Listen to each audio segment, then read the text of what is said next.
Hello students. चलिए बेटा, आज हम स्टडी करते हैं कंजर्वेशन ऑफ बायोडाइवर्सिटी। क्या पढ़ेंगे आज हम?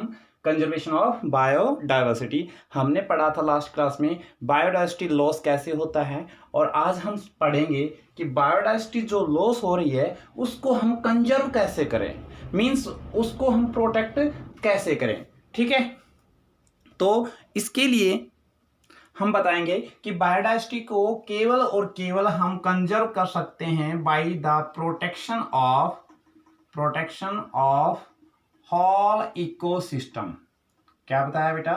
होल इकोसिस्टम को अगर हम प्रोटेक्ट कर दें तो हमारी बायोडाइवर्सिटी उस इकोसिस्टम की कंजर्व हो जाएगी। ठीक है, अब हमारे पास बेसिकली दो अप्रोच होती हैं बायोडाइवर्सिटी को कंजर्व करने के लिए। ठीक है, कितनी अप्रोच बताई हमने? दो अप्रोच बताई हैं। ठीक है, एक हो two approaches are there, two approaches का मतलब क्या है कि मेथड्स कौन कौन से हैं जिन मेथड्स को हम यूज करके बायोडाइवर्सिटी को कंजर्व कर सकते हैं। एक है बेटा इन situ कंजर्वेशन, ठीक है, और सेकंड है ex situ conservation. ex situ conservation, ठीक है, ओके। तो बेटा पहले हम ना इसको स्टडी कर लेते हैं, इन situ कंजर्वेशन को। सबसे पहले हमारे पास ये बात आती है कि ये इन situ कंजर्वेशन क्या है। ठीक है ना, तो ये इन situ इन साइड कंजर्वेशन मींस जहां पर जो ऑर्गेनिज्म रह रहा है उसको वहीं पे ही प्रोटेक्ट कर देंगे। जैसे हम इसको बताएंगे the protection of wild life. भाई वाइल्ड लाइफ तो हर जगह होती है, हम यहां बताएंगे, देखिए प्रोटेक्शन ऑफ वाइल्ड लाइफ, जिसको आप प्रोटेक्ट करना चाहते हैं उसको वहीं पर ही कंजर्व कर दीजिए जहां पर वो रह रही है फिलहाल, मींस उसके नेटिव हैबिटेट और नेचुरल प्लेस है वहां पर उसको कंजर्व करिए। तो हम क्या बताएंगे? प्रोटेक्शन ऑफ वाइल्ड लाइफ और species with in their natural habitat. क्या बताया बेटा?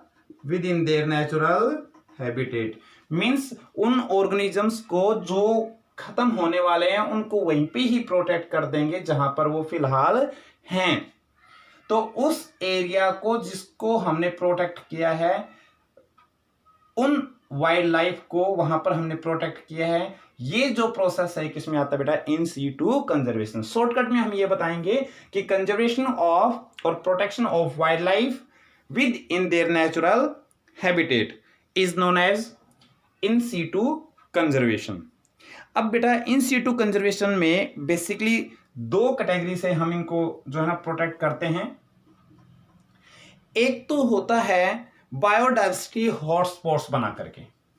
क्या है? Biodiversity hotspots. और दूसरा होता है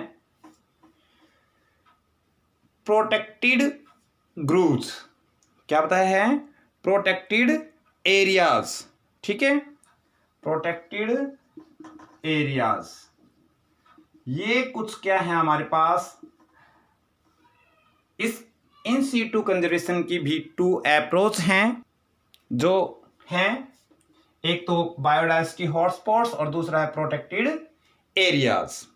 ठीक है, चलिए इनको भी हम जो है ना बारी बारी स्टडी करते हैं कि भी बायोडाइवर्सिटी हॉटस्पॉट्स क्या होते हैं और प्रोटेक्टेड एरियाज में क्या क्या आता है। ठीक है, तो बेटा बायोडाइवर्सिटी हॉटस्पॉट्स क्या होते हैं? ये वो रीजन होता है जहां पर स्पीसीज रिचनेस बहुत ज्यादा होती है। ठीक है ना, तो ये बायोडाइवर्सिटी हॉटस्पॉट क्या होता है? वह एरिया जहां स्पीसीज बहुत ज्यादा हैं और उनको खतरा भी है। ठीक है, तो reason of high level of, ये क्या है? It is the reason of high level of, देखिए वह एरिया है जहां पर क्या? स्पीसीज रिचनेस बहुत ज्यादा है, species richness. Area of high level of species richness and high degree of endemism. एक पॉइंट ये क्लियर बेटा। एंड एक और दूसरा पॉइंट भी है, बहुत इंपॉर्टेंट है इसी के साथ, and high degree of endemism. अब क्वेश्चन ये आया कि एंडेमिज्म क्या होता है। ठीक है बेटा, एंडेमिज्म वह एरिया होता है, कोई भी ऑर्गेनिज्म वहां रह रहा है और वैसा ही ऑर्गेनिज्म दूसरी जगह नहीं मिलेगा। देखिए इसको हम लेटर स्टेज में स्टडी करते हैं बाद में, पहले इसको एंडेमिज्म को देखते हैं बेटा। तो एंडेमिज्म क्या होता है? Species richness at particular area not anywhere else. तो क्या बताया है? Species richness eight particular area, ठीक है, नॉट एनीवेयर एल्स। ऐसा जो स्पीसीज है बहुत ज्यादा नंबर में है एक ही पर्टिकुलर एरिया पर, लेकिन दूसरे एरिया पर वो स्पीसीज नहीं मिलता है, तो इसको हमने क्या बोल दिया? एंडेमिज्म। क्या बोल दिया? एंडेमिज्म। ठीक है, अब हम बात करते हैं हॉटस्पॉट्स की। तो बेटा हॉटस्पॉट्स हमने बताया कि एक इसमें हमने एक वर्ड बोला एंडेमिज्म, और इन स्पीसीज को जो एक पर्टिकुलर एरिया पर ही मिलते हैं उनको कहते हैं एंडेमिक स्पीसीज। क्लियर? अब हॉटस्पॉट क्या हो गया बेटा? वो रीजन हो गया। ठीक है, तो ऐसे रीजन एरिया जो हैं वो कितने हैं? ठीक है, अगर हम वर्ल्ड की बात करें, वर्ल्ड में, तो ये हैं 34 हॉटस्पॉट्स। कितने हैं? वर्ल्ड में 34 हॉटस्पॉट्स हैं। लेकिन इंडिया में कितने हैं? इंडिया में कितने हैं? 3 हॉटस्पॉट्स। कितने हैं इंडिया में? 3 हॉटस्पॉट्स हैं। और वो कौन कौन से हैं इंडिया के? याद रखने आपको। ठीक है, western Ghat and Sri Lanka, western Ghat and Sri Lanka. ठीक है, एक एंड लगा लीजिए यहां पर, वेस्टर्न घाट एंड श्रीलंका। ठीक है, सॉरी यहां एच नहीं आएगा, ध्यान रखना बेटा। ठीक है, श्रीलंका और इंडो बर्मा। सेकंड क्या हो गया? Indo Burma. मींस इंडिया और बर्मा के पास में जो रीजन है वो भी क्या है? एक हॉटस्पॉट है। ऐसे जो थर्ड है वो है हिमालय। तो हिमालय भी क्या है? एक हॉटस्पॉट्स। ठीक है, अब देखिए एक बात सोचिए कि ये हॉटस्पॉट्स हैं, अल्टीमेटली ये कैसा एरिया है बेटा? ये फॉरेस्ट है, ध्यान रखना। तो एक क्वेश्चन आता है, क्या एक फॉरेस्ट हॉटस्पॉट हो सकता है? यस सर, फॉरेस्ट है वो एक क्या है? Biodiversity hotspot. ठीक है, अब बात करते हैं बायोडाइवर्सिटी। जो हॉटस्पॉट्स हैं वो less than 2% of land area cover करते हैं। ठीक है, biodiversity hotspots covers less than 2% of land area. ध्यान रखना बेटा। ठीक है, कितना परसेंट लैंड एरिया कवर करते हैं ये? Less than 2%। लेकिन फिर भी यहां पर लार्ज नंबर ऑफ स्पीसीज मिलते हैं। ठीक है, even though have a large number of species. Point clear? देखो बायोडाइवर्सिटी हॉटस्पॉट वही है, छोटा सा एरिया लेकिन स्पीसीज रिचनेस क्या है? बहुत ही ज्यादा। ठीक है, ओके। अब हमारा अगला पॉइंट आता है, वो आता है प्रोटेक्टेड एरिया। बेटा वो एरिया जिसको हमने प्रोटेक्ट कर दिया है, जिसको हमने प्रोटेक्ट कर दिया है। ये एरिया जो हैं ये क्या क्या होते हैं? कौन कौन से एरिया इसमें प्रोटेक्टेड एरियाज में आते हैं? कौन कौन सी जगह इसमें आते हैं? तो सबसे पहला हम बात कर लेते हैं नंबर 1 पर, नेशनल पार्क। क्या बात कर ली बेटा? National park. तो ध्यान रखना यह वह एरिया होता है जहां पर फ्लोरा एंड फौना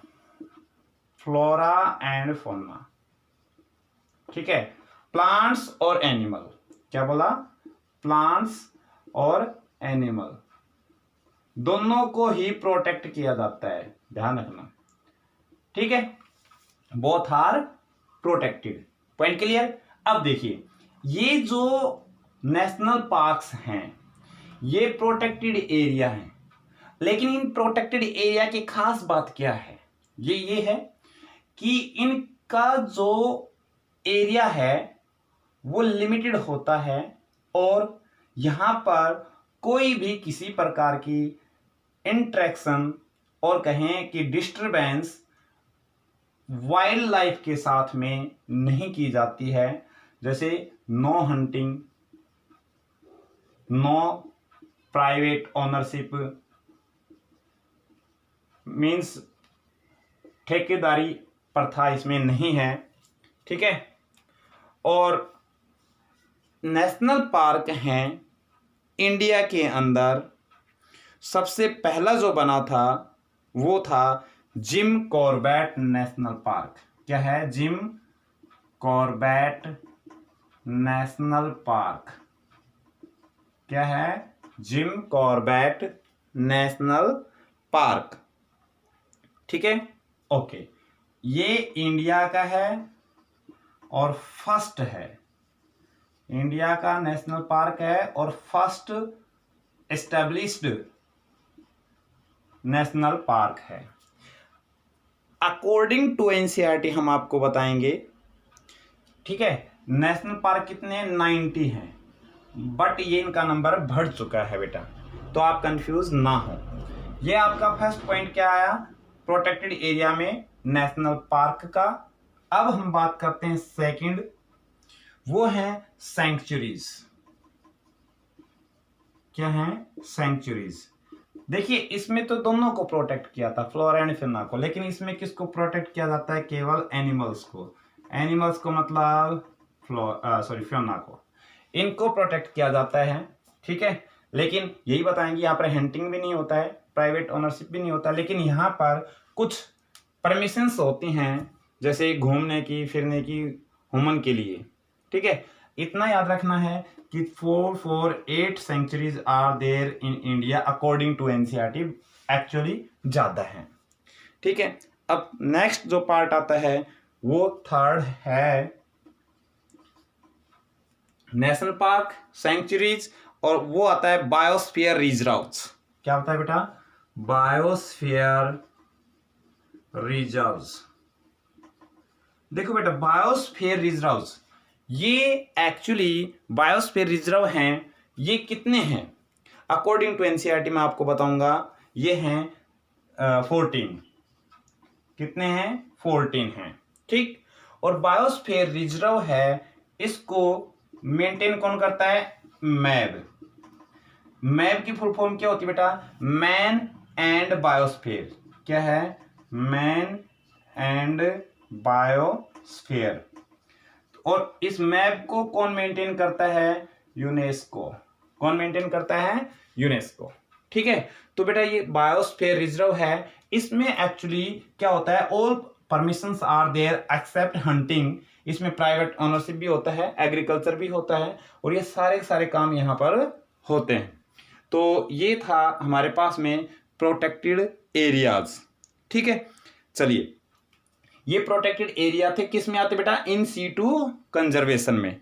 अब हम नेक्स्ट पार्ट पर चलते हैं और वो है रामसर साइट्स, ठीक है। क्या है, रामसर साइट्स। एक्चुअली ये वेटलैंड्स होते हैं, ठीक है। क्या होती हैं, एक्चुअली ये वेटलैंड्स होती हैं और इनको इंटरनेशनल इंपॉर्टेंस दिया गया है, इंटरनेशनल इंपॉर्टेंस, ठीक है, क्लियर। अब ध्यान रखना है कि जो रामसर साइट हैं, इनको, रामसर साइट का मतलब वेटलैंड्स, वेटलैंड्स को कंजर्व करने के लिए, सस्टेन करने के लिए, वेटलैंड्स को कंजर्व करने के लिए, सस्टेन करने के लिए, ठीक है, यहां पर एक इंटरनेशनल ट्रीटी का गठन किया गया। क्या किया गया भाई, इंटरनेशनल ट्रीटी का गठन किया गया 1971 में और उसको नाम दे दिया रामसर कन्वेंशन 1971 में। ठीक है, इनका मेन मुद्दा क्या था, काम क्या था, यही था कि जो ये वेटलैंड्स हैं इनको कंजर्व करना और इनका यूटिलाइजेशन भी करना। ठीक है, कंजर्व करना इनको और यूटिलाइजेशन करना इनका अच्छे से, ताकि फ्यूचर में इनकी कमी ना हो। रामसर कन्वेंशन जो है क्या कर रहा है, सिंपल सी बात है, वेटलैंड्स को यूज और वेटलैंड को प्रोटेक्ट। ठीक है, ओके। अब हम ये इतना ध्यान रखेंगे, ये वेटलैंड्स में जो है कितनी है इंडिया में, वेटलैंड्स जो है इंडिया में कितनी है, इंडिया में वेटलैंड्स हैं 26। कितनी वेटलैंड्स हैं, 26। कितने रामसर साइट है यहाँ पर, रामसर साइट कितनी होगी, 26। Point clear, okay. जैसे कौन कौन सी यहां इंडिया में रामसर साइट्स हैं, अष्टामुडी, एक क्या है, अष्टामुडी। ठीक है बेटा, ये अष्टामुडी जो वेटलैंड है ये कहां है, ये वेटलैंड है, ये कहां है, केरला में। ये ध्यान रखना है, नीट में भी आया हुआ क्वेश्चन है, ये वेटलैंड कहां है, केरला में। ठीक है, और सांभर लेक कहां है, सभी को पता है, सांभर लेक राजस्थान, कहां है, राजस्थान। ठीक है, चिल्का लेक, ठीक है, ये सारे सारे क्या हैं, वेटलैंड्स हैं। ठीक है, क्या है बेटा, वेटलैंड्स। चिल्का लेक, ठीक है, बिट्टा कनिका वेटलैंड,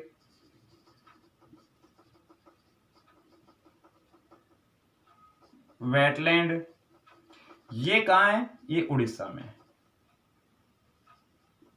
ठीक है, ये कहां है, उड़ीसा के अंदर, ओडिशा SHA, कहां है ये, उड़ीसा में। ठीक है, तो ये अपनी सारी सारी क्या हो गए भाई, रामसर साइट्स। ठीक है, और इन वेटलैंड्स में क्या क्या आ सकता है, तो बेटा एक ध्यान रखना है, वेटलैंड्स में क्या क्या हम कंसीडर करें, तो इसमें हम ये कर लेंगे, इट इंक्लूड्स, मीन्स वेटलैंड्स क्या, कौन कौन सी जगह हैं जिनको हम वेटलैंड्स कह सकते हैं। तो ये सारी आगे बेटा, मार्सेस लेक्स,